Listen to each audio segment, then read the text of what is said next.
overview of the presentation. First, I want to recap some of the previous work, and really what I want to, or the reason I want to do that, I should say, is because it really sets up a groundwork for how I'm going to look at these fuel economy results. It's going to be a little bit different than the typical analysis, say, for you, like the sequence 6D. Once I've done that, and once we're all familiar with that, go through a few analyses of correlations between D12D results. I should say we're using a Volvo D12D fuel economy engine. So between the results from that engine and different viscometric parameters, to really try to highlight or elucidate which ones might be more critical and which ones might play less of a role in determining the fuel economy impact of an oil. And then once I've done that, I think maybe we can take a little bit of a deep dive into some of the critical parameters and maybe go through something about this yet. But a thought experiment of how maybe we can optimize some of our blending to realize these fuel economy gains that we've talked through. And then hopefully by that point, the conclusions will be fairly obvious, but I'll quickly go over. The first one you see here are the 13 modes in the D12D test. So each mode comprises the conditions the engine will run at steady state. So you can think of it as an engine speed, engine load, and engine temperature. Engine temperature isn't plotted here simply because it's constant throughout the test at 100 degrees C, so we can kind of disregard it for the time being.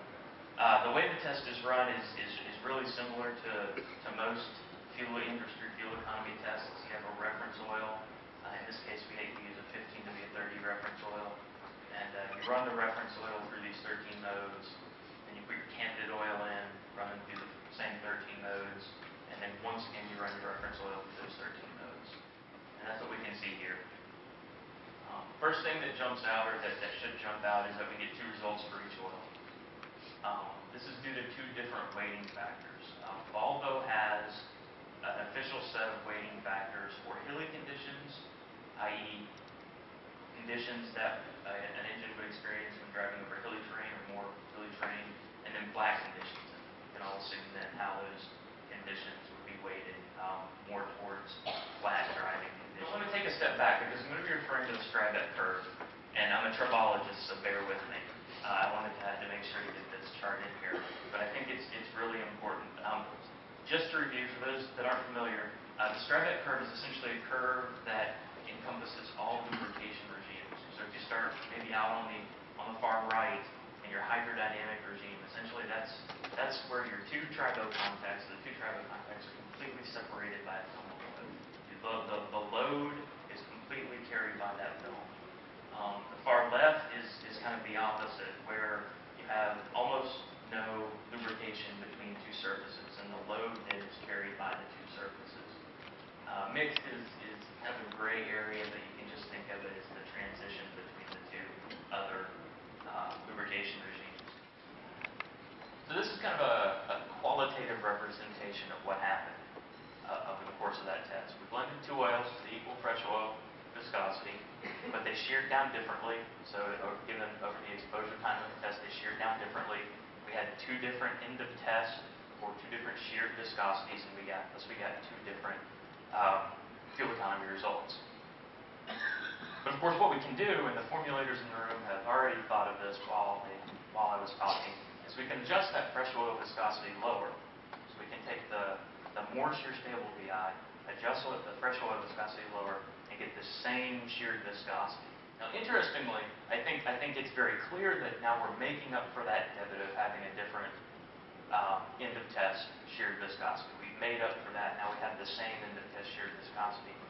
But what I'm excited to find out about, and we're going to run these in the engine, but we have not yet. What I'm excited to find out about is if we actually realize any fuel economy gains from that first 50% of the test, where the viscosity is actually lower with the more shear stable VI.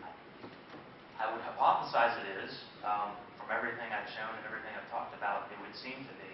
But we haven't run the test yet, so I can't say for sure.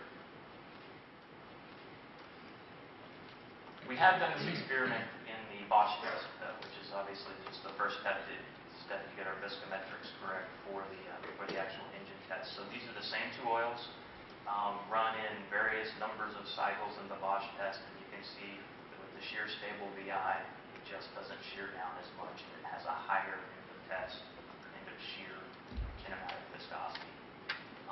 We've gone a step further and blended a third oil using the shear stable VI just with an optimized fresh oil viscosity to give us the same sheared viscosity at the end of the test.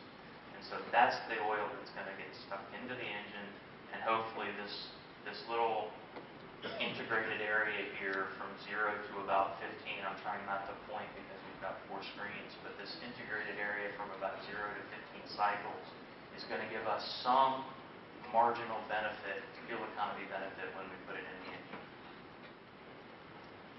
Okay, very quickly on the conclusions, and I made them quite simple and direct. We saw really early that the W30 oils are going to provide fuel economy benefit over the W40 oils. No brainer. But more specifically, it's the high temperature viscosity and it's the high temperature sheared viscosity that shows that strong correlation in fuel economy.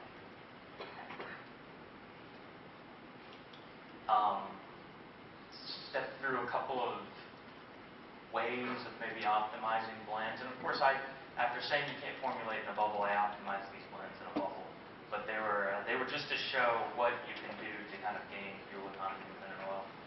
But I did step through a couple of examples of how you can maybe change the blends around to realize better fuel economy results. And then on that very last slide, increasing the temperature, fuel economy improvement is one of the things that will happen. But you'll also get a fuel economy debit in some certain conditions, increased oxidation, engine wear, a lot of things that might not be positive. That's it. Thanks. I welcome any questions, comments.